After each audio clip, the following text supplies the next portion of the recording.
Bapak, Ibu, saudara-saudaraku terkasih dalam nama Yesus Kristus. Puji syukur karena kemurahan Tuhan kita bisa bertemu kembali dalam pertemuan bulan Kitab Suci minggu yang kedua dengan tema Allah yang hadir sebagai korban ketidakadilan.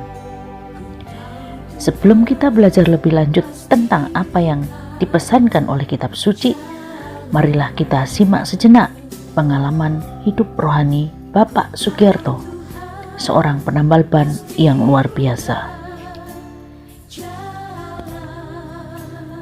Suatu siang ketika roda motor saya terasa tidak nyaman, saya mampir ke sebuah gang di Jalan Haji Mean untuk minta tolong seorang penambal ban agar memeriksa apa yang sebenarnya terjadi dengan roda motor saya.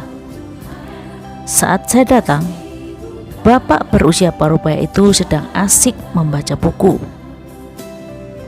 Dan ketika dia mulai memeriksa motor saya baru tahu bahwa apa yang dibaca bukanlah buku biasa, melainkan kitab suci.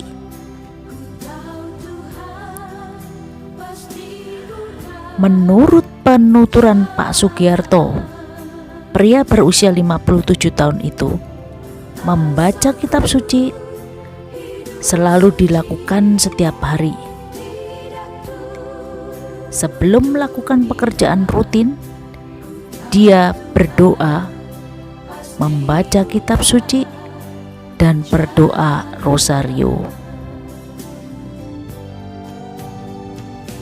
Singkat cerita, Pak Sugiyarto adalah salah satu korban yang terdampak krisis moneter tahun 1998 yang menyebabkan dia harus banting setir dari karyawan sebuah hotel menjadi seorang tukang tambal ban untuk mempertahankan kelangsungan hidupnya dan keluarga.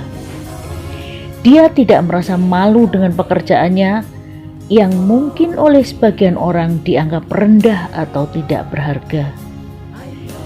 Justru dia merasa bersyukur dengan pekerjaan yang sudah dilakoni selama 15 tahun ini, membuat dia lebih punya banyak waktu untuk Tuhan. Karena itu, meskipun dirinya mengaku tidak terlibat dalam kegiatan umat Katolik di lingkungannya, dia tetap menjaga dan memelihara imannya agar tidak kering. Dia rajin ke gereja, rajin berdoa, baik doa spontan maupun berdevosi kepada Bunda Maria, dan membaca kitab suci tak pernah dilewatkannya. Baginya, kitab suci adalah santapan jiwa.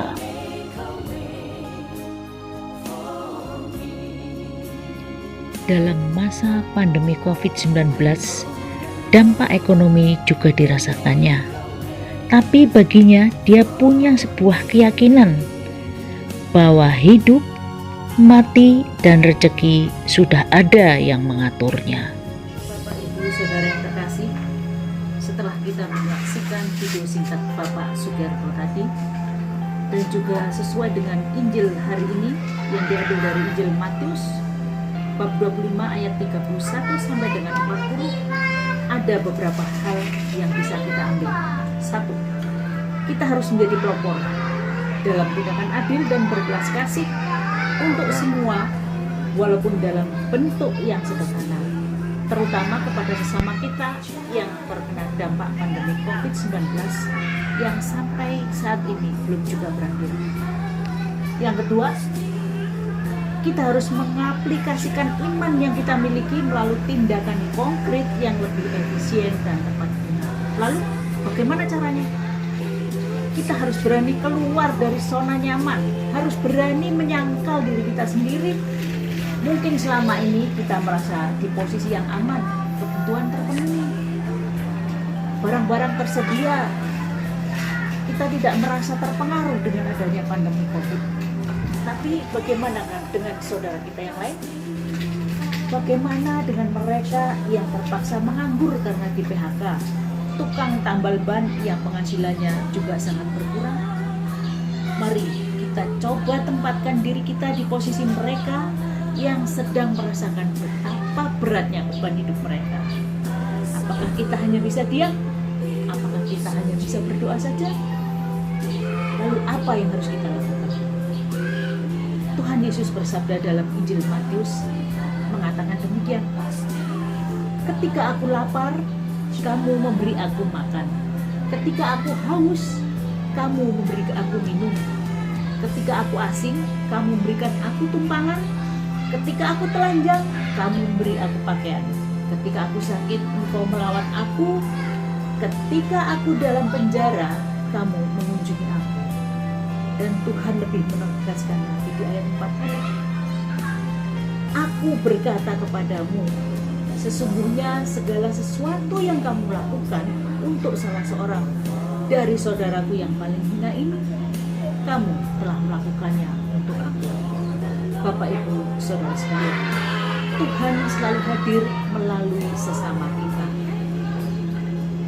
Pesan yang ketiga, senantiasa berbuat kebaikan dengan tulus hati dan ikhlas sebagai bentuk ungkapan syukur dan cinta kita kepada Tuhan. Mengapa? Karena dengan memiliki hati yang ikhlas, kita akan tumbuh menjadi orang yang kuat. Kita tidak akan suka mengeluh, tidak akan menuntut kepada Tuhan dan sesama kita. Kita tidak mudah kecewa, termasuk jika kita kurang mendapatkan respon yang baik saat kita berikan perhatian atau pertolongan kepada sesama. Kita akan menjadi orang yang diberkati seperti yang tertulis dalam Injil Matius bab 25 ayat 34. Mari, hai kamu yang diberkati oleh Bapakku, terimalah kerajaan yang telah disediakan bagimu sejak dunia dijadikan. Bapak, Ibu, saudara terkasih, seperti teladan yang dilakukan oleh Bapak Sugiarto. Beliau selalu bersyukur, selalu berdoa, selalu optimis dalam menjalani pekerjaan dengan sebaik-baiknya. Maka sebagai penutup, teruslah berbuat baik selama kita masih bisa. Amin.